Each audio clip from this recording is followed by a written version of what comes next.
نحمده ونصلي على رسوله الكريم اما بعد فاعوذ بالله من الشيطان الرجيم بسم الله الرحمن الرحيم رب اشرح لي صدري ويسر لي امري واحلل عقدة من لساني يفقهوا قولي۔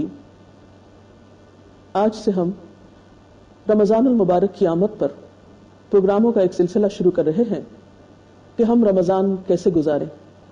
اللہ تعالیٰ کا لاکھ لاکھ شکر ہے کہ ہماری زندگی میں ایک بار پھر برکتوں، رحمتوں اور فضیلتوں سے بھرپور مہینہ آ گیا ہے۔ اس پر ہم اللہ تعالیٰ کا جتنا بھی شکر ادا کریں کم ہے۔ ہماری دعا ہے کہ ہم اس میں ایسے کام کر سکیں کہ جس سے واقعی ہم اس مہینے سے بھرپور فائدہ اٹھا سکیں۔ کسی بھی چیز سے انسان بھرپور فائدہ اسی وقت اٹھا سکتا ہے جب انسان اس کی حقیقت کو سمجھتا ہو اور یہ جانتا ہو کہ فائدہ کیسے اٹھایا جائے، کون سے ایسے کام کیے جائیں جو ہمارے لیے مفید ہوں۔ اس کے لیے ہمیں اپنے آپ کو ذہنی اور عملی طور پر تیار کرنا ہوگا۔ رمضان المبارک بہت برکت والا مہینہ ہے۔ اس مہینے میں ایک ایسی رات ہے جو 1000 مہینوں سے بہتر ہے۔ اللہ تعالیٰ نے اس کے روزے فرض کر دیے، اور جس شخص نے کسی روزے دار کا روزہ افطار کرایا اس کو روزے دار کے روزے کے برابر ثواب دیا جاتا ہے، بغیر اس کے کہ روزے دار کے اپنے اجر میں کوئی کمی کی جائے۔ آپ دیکھیے کہ ایک روزہ رکھنا ایک مشکل کام ہے، لیکن اگر انسان کسی دوسرے کو روزہ افطار کرا دیتا ہے تو گویا اس نے ایک اپنا روزہ رکھا اور ایک دوسرے کے روزے کا اجر بھی پا لیا۔ اور اس میں پریشانی کی یہ بات نہیں کہ شاید اس کا اجر لے لیا تو اس کے لیے کچھ نہ بچا۔ اللہ تعالیٰ یہ ثواب اس شخص کو بھی دیں گے جو کسی روزے دار کا روزہ ایک کھجور یا ایک گھونٹ پانی پلا کر کھلوا دے گا۔ اب دیکھیے کہ اس سے ہم سب کو ایک اندازہ ہو جاتا ہے کہ اس مہینے میں ہم کس کس کام کے ذریعے، کن کن نیکیوں کے ذریعے اللہ تعالیٰ کا قرب حاصل کر سکتے ہیں اور اس مہینے کے دنوں سے اور لمحوں سے بے پناہ فائدہ اٹھا سکتے ہیں۔ اسلام کے تصور عبادت میں کتنی وسعت ہے۔ اس میں صرف حقوق اللہ نہیں ہیں، حقوق العباد بھی ہیں۔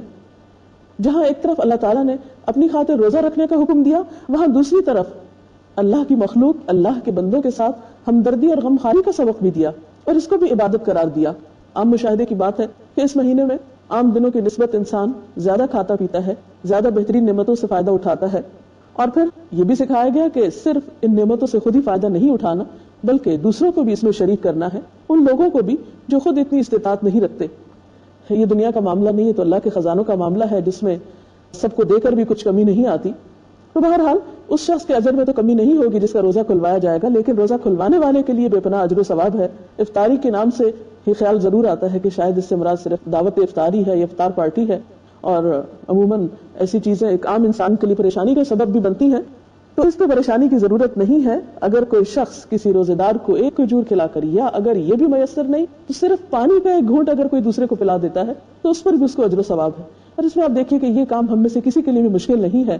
مثلاً اگر آپ اپنی افطاری کر رہے ہیں تو اس میں ایک گھونٹ اگر آپ کو پینا نصیب ہو رہا ہے تو ایک کسی کو پلا کر آپ کو اتنا اجر پا سکتے ہیں۔ مثلاً آپ دیکھیے کہ اگر آپ کے پاس 2 کھجوریں ہیں تو ایک آپ خود کھا کر ایک دوسرے کو کھلا کر اتنا اجر پا سکتے ہیں، اور اگر مثلاً ایک کھجور ہے تو اس میں سے بھی آدھی کر کے اپنے ساتھ دوسرے کو شریک کر سکتے ہیں، اور اگر کچھ بھی نہیں تو پانی تو انشاءاللہ میسر ہوگا ہی، اس کے ذریعے آپ یہ اجر و ثواب کما سکتے ہیں۔ یعنی اس سے پتہ یہ چلتا ہے کہ اسلام میں اجر و ثواب کا جو دائرہ ہے وہ بہت وسیع ہے، اور اس میں ایک بہت وسعت پائی جاتی ہے، اور بہت سے مواقع ہیں۔ صرف توجہ کی بات ہے، نیت کی بات ہے، ارادے کی بات ہے، شوق کی بات ہے کہ کون اس راستے میں کس طرح بڑھتا ہے۔ تو بہرحال اس سے ہمیں کئی ایک کام کرنے کے پتہ چلتے ہیں، اور کچھ چیزوں سے بچنے کی طرف بھی توجہ دلائی گئی۔ لیکن حقیقت یہ ہے کہ یہ سارا مہینہ اجر و ثواب کے اعتبار سے اتنا بہترین ہے۔ اسی طرح ہم دیکھتے ہیں کہ ایک اور حدیث میں بھی آپ صلی اللہ علیہ وسلم نے فرمایا کہ جب ماہ رمضان کی اول رات ہوتی ہے تو بڑے بڑے سرکش جن اور شیاطین قید کر دیے جاتے ہیں، دوزخ کے دروازے بند ہو جاتے ہیں، پھر ان میں سے کوئی دروازہ نہیں کھلتا، جنت کے دروازے کھل جاتے ہیں اور ان میں سے کوئی دروازہ بند نہیں ہوتا، اور اللہ کی طرف پکارنے والا پکارتا ہے۔ کس طرح پکارتا ہے؟ یا باغ الخیر اقبل، اے بھلائی کے تلاش کرنے والے آگے بڑھ۔ یعنی نیکیوں کا موسم بہار آ چکا ہے، اب وقت ہے جو کرنا ہے کر لو، غفلت نہ کرنا، سستی نہ کرنا کہ یہ موقع ہاتھ سے چلا جائے۔ وَيَا بَاغِ الشَّرِّ اقصر، اور اے گناہ کرنے والے، اے برائی کے طلبگار، پیچھے ہٹ جا، کمی کر دے، اب تو وقت ہے کہ تم اپنے گناہوں کو چھوڑ کر اللہ کی رحمتوں میں پناہ لو، اپنی بخشش کراؤ۔ وَلِلَّهِ اُتَقَاءُ مِنَ النَّارِ وَذَلِكَ كُلُّ لَيْلَةٍ، اور اللہ تعالیٰ بہت سے لوگوں کو دوزخ سے آزاد کرتے ہیں، یعنی ہر رات میں اور یہ معاملہ ہر رات ہوتا ہے. یعنی ان ساری رحمتوں کے باوجود اگر کوئی شخص اس مہینے کی برکت اور رحمت سے فائدہ نہ اٹھا سکے تو پھر وہ خود ہی محروم ہے. لہٰذا ہم سب کو اس بات کی کوشش کرنی چاہیے کہ ہم اس مہینے کے اجر و ثواب سے پورا فائدہ اٹھا سکیں. جن نیکی کے کاموں کی طرف ہمیں متوجہ کیا گیا ہے ان سب کو ہم اپنے ذہن میں پھر سے تازہ کر لیں. مثلاً روزہ رکھنا، رات کی تراویح، دوسروں کا خیال، ہمدردی، صبر سے کام لینا، نیکیوں کی طرف دوڑ کر جانا اور برائیوں سے بچنے کی کوشش کرنا، اور یہ سارے کام اللہ کی رضا اور خوشنودی کے لیے کرنا. تو اللہ تعالیٰ سے دعا ہے کہ یہ مہینہ ہمارے لیے ایسا مہینہ ثابت ہو کہ جس میں واقعی ہم اللہ تعالیٰ کے محبوب بندوں میں شامل ہوں، وہ ہم سے راضی ہو جائے اور ہم بہترین طریقے سے اس مہینے کو گزار سکیں. اگر آپ میں سے کوئی سوال کرنا چاہے آج کی گفتگو سے متعلق تو آپ سوال کیجیے. السلام علیکم. حدیث میں آتا ہے کہ رمضان میں شیطان قید کر دیا جاتا ہے، تو اس کے باوجود رمضان میں اتنی برائیاں کیوں ہوتی ہیں؟ ان کا سوال یہ ہے کہ جیسے کہ حدیث میں آتا ہے کہ رمضان میں شیطان قید کر دیے جاتے ہیں، اس کے باوجود برے عمل کیوں کیے جاتے ہیں؟ تو بات یہ ہے کہ حدیث کے الفاظ کچھ یوں ہے کہ صفدت الشیاطین ومردت الجن، کہ بڑے بڑے سرکش جن اور شیطان قید کیے جاتے ہیں. لیکن جیسا کہ آپ جانتے ہیں کہ شیطان صرف جنوں میں سے نہیں ہوتے، انسانوں میں سے بھی ہوتے ہیں.